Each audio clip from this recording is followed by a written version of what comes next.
Hey guys, good morning. We are live here for day 4 of the food styling challenge. We've got a little visitor today. This is Forrest. This morning we were talking all about cookies. And I am going to go ahead and hand this little one off and we're going to get started. If you hear some little cooing in the background or screeching, that would be where we're getting that. Okay, so let's get this adjusted just a little bit more. There you go.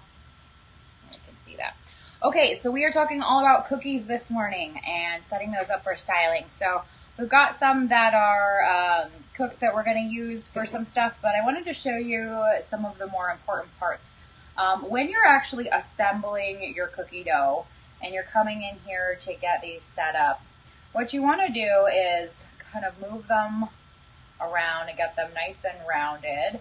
And then you want to go ahead and kind of just resurface them with what you want showing. So if these are chocolate chip cookie dough, we're just going to kind of press them into the top there, push that dough down a little bit, and really just make sure that whatever it is that you're trying to highlight, if you've got chunks of walnut, you've got raisins, whatever's in them, just kind of go in and make sure that you're going to get enough of those coming up to the top to where you can actually see them.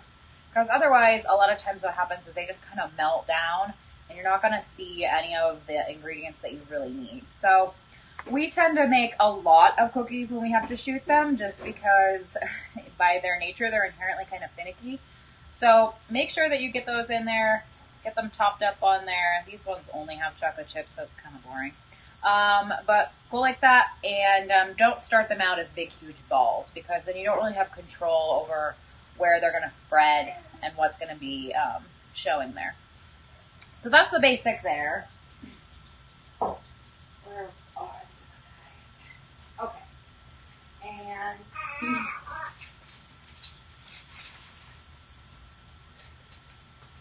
these are clearly not all the same, and they're not the same cookie that we just did. But if you're working with store-bought cookies, which these are, you're not going to necessarily get control over all of that. So a lot of times you have to just kind of work with what they've given you. And in that case, you're going to basically just have to kind of pull out what it is that you actually want to be happening here as best as you can. Make sure if you're shooting store-bought cookies like this, or you're shooting the client's cookies, that you're getting a lot of volume from them, because you don't really have a lot of control over how they're being assembled. So once we got them like this, we're going to go ahead and start just kind of highlighting the areas that we want to be showing. So you're just going to take a little paintbrush and a little bit of oil. I like to use olive oil. And you're just going to come in here and kind of paint these and get them a little melted. When you're working with something that's already packaged, it's already been shot, just pop them in the oven for a couple minutes, maybe 3 or 4. These were frozen, so I think we did about 5 on them. But you're just going to come in here and make sure as your brush gets stuff on it that you're kind of taking that off so you're not smearing it on across there. Just a little pop of oil and let them sit for a minute. Gives you a lot of pop there on that. So let's do these ones. So that's a good example of what happens when you do too much oil. So if you do too much, it's going to come and it's going to start weeping into the cookie like that. So you really want to be careful that you don't have too much on your, see, that's just, again, way too much oil on there. And this is really why we ask for so many containers of it, because you're going to inevitably run into some errors there. So just a teeny touch there is all that you really need. And then once you get past that and you're getting ready to actually style these and break these down, if you're doing stacks of cookies like that, we will often have a batch that we've frozen so that we can stack them. If you're going really tall and you want to try, you can use, these are kind of big, but you can basically use a thinner version of this, just a wooden skewer, and skewer through the center of that stack all the way up until that top cookie, and then the top cookie is just going to get set on top of there. These are really thick, so I'm not sure if we'll be able to pull these off, but let's give it a try. So we'll just kind of start here. Again, if you are stacking without a skewer, then go with frozen. And if you're stacking with a skewer, they have to be somewhat soft here. So just going to kind of get a visual there. Again, this isn't really a tall enough stack to justify a skewer, but just to give you the principle of what you would do if you were getting into a taller one. Just kind of pulling these. They're going to fray off like that. You can cut them with a knife, but I often just pick them off like that. And then just kind of come in and twist into the center there. And that's just going to give you some stability. The other thing that you can do with something like this is you can build a brace in the back if you want to support them that way. But I'm a pretty big fan of the skewer tactic.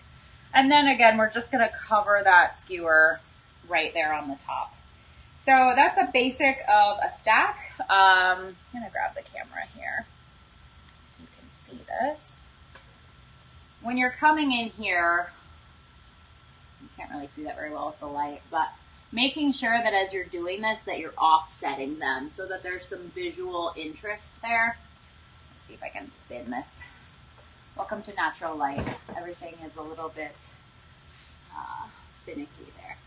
Okay, so that's a little bit better. So you can see that I didn't just stack them one on top of each other. We really want to make some interesting layers there so that it doesn't just look boring. And again, if we're going for a stack and they're this thin, I would probably bring it up, you know, about twice that high, especially if you're going to use a skewer. So that's a good start there. And then the other thing that we will normally do with these when we're styling is the client usually wants some kind of a broken open cookie. So again, just kind of separating out, and you just kind of play with them a little bit. You can then just kind of crack off the edges here and give it a little bit of a crumble. That's going to give you just that really organic kind of look there going to it. And again, sometimes it gets too messy, so just kind of adjust as you go there. We like using these milk containers with the little paper straws in them. We have a bunch of different heights. Generally, just to know on these is this one's pretty high unless we were doing a big full set. We have smaller ones that are really only about 3 inches tall, and those tend to be the better ones to shoot with this. That way, they're in frame still.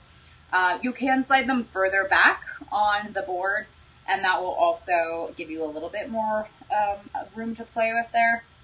But that's kind of a basic there. When you're going for an overhead, just kind of pulling that, the cookie break off of it, kind of out there. And again, you can see we're getting a really nice amount of chocolate here that's happening. That is, again, these were frozen like 10 minutes ago. So you just can pull that right out of it and get that nice melty look. And that's a really helpful thing to know if you're working with store-bought cookies. It's also really helpful if you want to bake the night before and your light kind of deteriorates. You can just pop them right back in the oven for just a couple minutes and really get that beautiful chocolate pull through there. Again, these are kind of small because they're store-bought cookies, but if we were going to do a chocolate pull, we just make sure that we put several chocolate chips right next to each other, in a couple of them in the center in the dough. Let me see if I can show you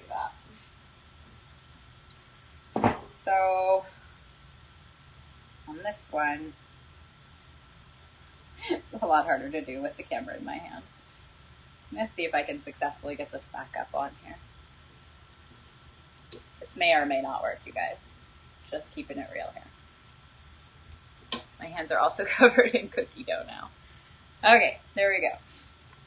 So with something like this, if we're going to do a chocolate pull on them, again, making them nice and round, and then just visually in here, we're going to come and place the chocolate chips on the outside, and then right in the center, let's grab a few of these. Right in the center, you're just going to bury a couple of these guys right in there. next to each other in a nice full line. And then you're just going to kind of paste that back together with some more dough. And then once you cook those, it can be helpful if you are working with chocolate pulls, if you mark where the chocolate line is supposed to be happening on your paper, so that way when you pull them off after they've been baked, and you want to obviously bring those lines out bigger than the cookie because it's going to expand, but draw that line out to where you know exactly where it is that you're wanting to do that break and pull, and that works very, very well. Yeah, I'm going to jump over here and check the comments and see if we have any other questions here. Let's see.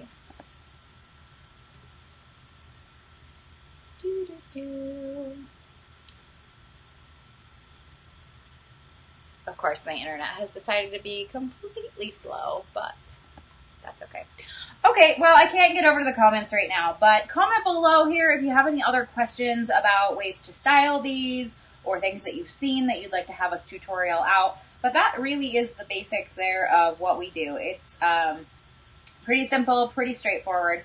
Again, if you have any questions, leave them on the video and I'll be sure to answer those, or come over to our Facebook group and ask there, and we will jump in and do some more tutorials for you guys. All right, you guys, we'll see you tomorrow. Same time, 11 a.m. PS Standard Time, Pacific Standard Time, and we will see you tomorrow.